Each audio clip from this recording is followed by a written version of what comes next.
top is an envelope for you to open. Inside this envelope is a getting started card for registering your new machine with Cricut. Also in this envelope is everything you need to make your first project. This is one of the things that I love about Cricut. They do what they can to get you cutting right away.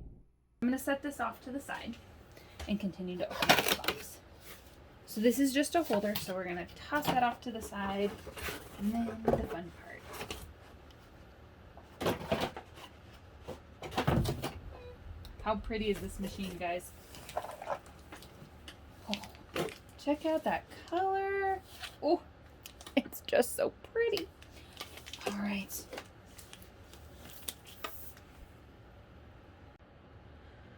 Okay, so the next thing I'm going to do is I'm going to take my Cricut knife blade. Now be really careful, right? Because this could really scratch up your machine. So I really recommend you come over here where you're not going to be touching any part of it, just to try to get into that nice wrapping. So I'm going to go ahead and put that off to the side.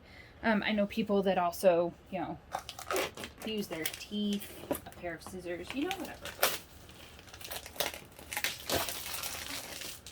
Lastly, in the box is the power cord and the USB connector. Once plugged in, the machine can be registered and I can make my first cut. Thank you for watching and happy crafting!